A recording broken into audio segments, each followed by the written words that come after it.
Team India T20 మాజీ captain Suryakumar Yadav కీలక నిర్ణయం తీసుకున్నారు. ముంబై ఇండియన్స్ సోషల్ మీడియా అకౌంట్లను ఇన్స్టాలో అన్ఫాలో చేశారు. సూర్యకుమార్ యాదవ్ సోషల్ మీడియాలో వైరల్ గా మారుతున్నాయి పోస్టులు. ప్రధానంగా ఐపీఎల్ ముగిసిన వెంటనే అన్ఫాలో చేసినట్లుగా చర్చ కూడా మొదలవుతుంది. బయోలో కూడా ముంబై ఇండియన్స్ పేరు తీసేశారు. స్కై టీ20 కెప్టెన్సీ నుంచి అనూహ్యంగా తప్పించడంతో పాటుగా జట్టులో కూడా చోటు దక్కకపోవడంతో సూర్యకుమార్ యాదవ్ కొంత షాక్ లో ఉన్నట్లుగా తెలుస్తున్నాయి. త్వరలో ముంబై ఇండియన్స్ కు గుడ్ బై చెప్పబోతున్నారని జోరుగా చర్చ కూడా సాగుతున్నాయి.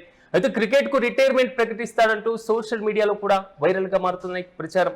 మొత్తం మీద సూర్యకుమార్ యాదవ్ రీసెంట్ గా తీసుకున్నటువంటి కొన్ని చర్యలు చేస్తున్నటువంటి ఈ ప్రక్రియ మొత్తం కూడా క్రికెట్ నుంచి ఆయన దూరం చేయబోతున్నాయా లేదా టీ20 కెప్టెన్సీ నుంచి ఆయన తప్పించడం వెనుక మేనేజ్మెంట్ ఆల్టర్నేట్ ని ఎతకడం వెనుక అనేక రీజన్స్ కూడా కనబడుతున్నాయి. రీసెంట్ గా ఐపీఎల్ లో ఆయన పర్ఫార్మెన్స్ కూడా ఇక్కడ చాలా కీ రోల్ పోషించినటువంటి డెసిషన్. అయితే ప్రస్తుతం సూర్యకుమార్ యాదవ్ పరిస్థితి కొంచెం కష్టంగానే ఉంది అనేది మాత్రం చాలా స్పష్టంగా అర్థమవుతుంది అందరికీ.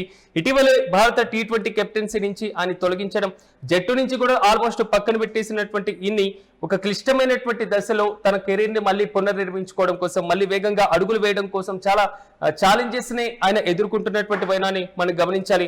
భారత జట్టులోకి తిరిగి రావడం ఒక అసాధ్యమైనటువంటి పని కాకుండా ముంబై ఇండియన్స్ తో సూర్యకుమార్ యాదవ్ ప్రయాణం కూడా ముగిసిపోయిందనేది మాత్రం చాలా స్పష్టంగా మనకు అర్థమవుతుంది.